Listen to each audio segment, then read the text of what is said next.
रक्त से रंगते थे धरती को, रक्त से रंगते थे धरती को, आर्यों की ललकार पर, आर्यों की ललकार पर जय हिंद का नारा लिखा था, जय हिंद का नारा लिखा था जेलों की दीवार पर, जेलों की दीवार पर।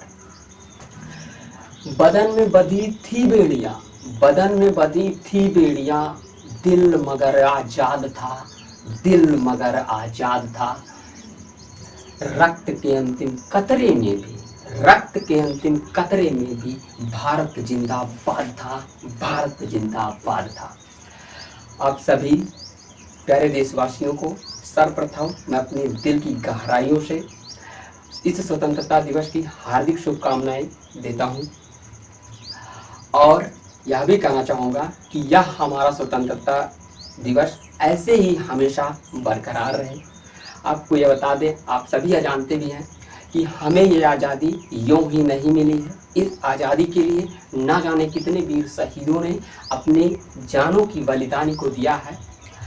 वो याद करिए सुभाष चंद्र बोस को, वो याद करिए महात्मा गांधी को, वो याद करिए उन महान स्वतंत्रता सेनानियों को जिन्होंने अपने कुर्बानियों की बदौलत इस देश को आज़ाद कराया।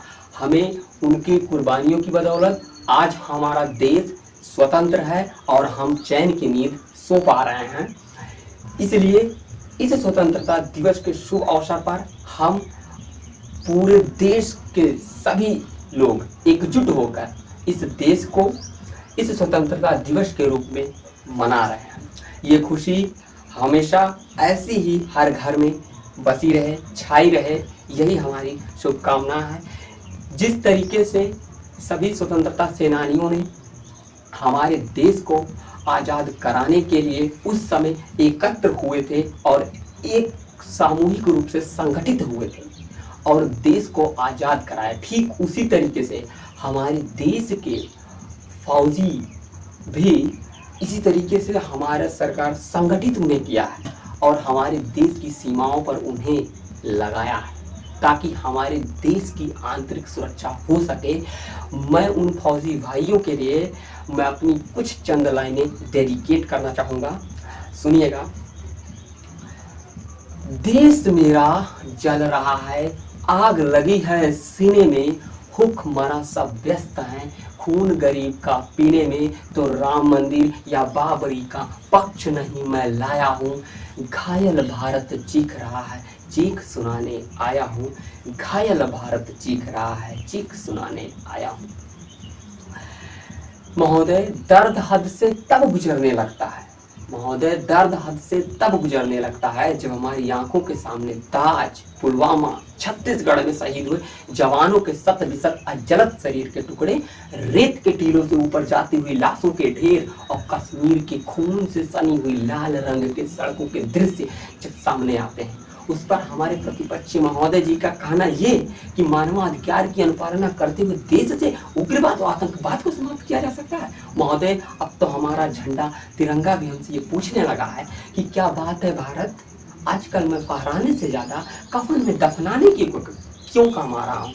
महोदय, किस हृदय तो उस दिन फट गया जब एक बूढ़ी माँ अपने जवान बेटे के चिथड़े को देखकर बोली कि साहब, भारतीय में तो आप 1 इंच भी कम नहीं लेते और मैं आधा शरीर कैसे ले लूं।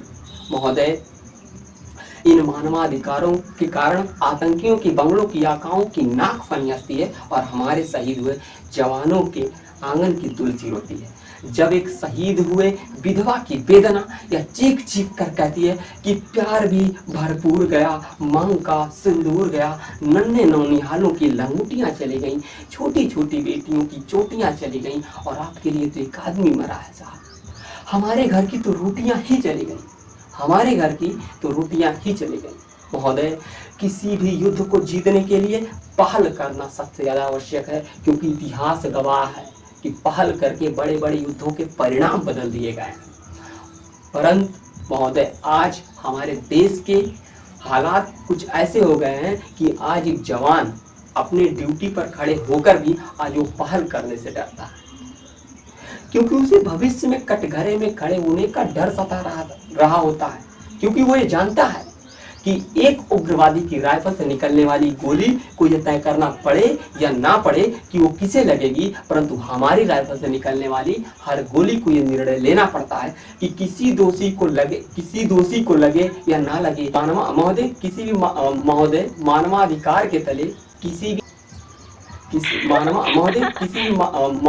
मानवाधिकार के तले किसी भी जवान को युद्ध के मैदान में छोड़ देना कोई वीरता नहीं, एक आत्महत्या है। क्योंकि फूल को श्रृंगार दो ये मुमकिन नहीं, और एक वीर को झनकार दो ये मुमकिन नहीं। जो हाथ बांधे सेना के, ऐसे मानवाधिकारों का अनुपालन संभव नहीं महोदय,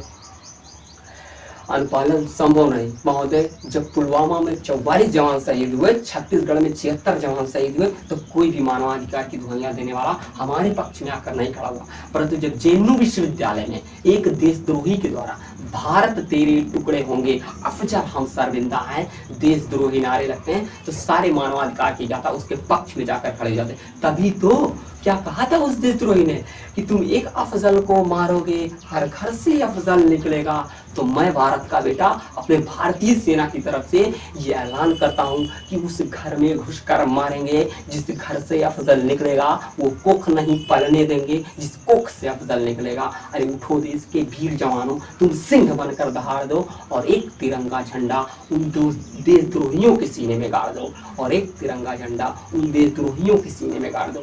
महोदय, मैं अंत में अपनी वाणी को विराम की ओर ले जाते हुए मैं सिर्फ इतना ही कहना चाहूंगा कि मुझे अफसोस है अपने देश के न्यायिक प्रक्रिया पर, जहां आज भी अजमल कसाब जैसे आतंकियों के लिए रात के 12 बजे सर्वोच्च न्यायालय के दरवाजे खोल दिए जाते हैं। महोदय, ऐसे देश से मानवाधिकार की अनुपालना करते हुए देश से उग्रवाद और आतंकवाद को कभी नहीं समाप्त किया जा सकता। मानवाधिकार की दुहाइयां देने वालों, सीमा पर लड़ा नहीं जाता, चरखों से सोलों के आगे रामायण पढ़ी नहीं जाती, सीमा पर गोलों के आगे धरती के घोर कुहाकों से को एक सूरज ही हर सकता है, क्योंकि एटम बम की रक्षा एक एटम बम भी कर सकता है, एक एटम बम भी कर सकता है। जय हिंद, जय भारत।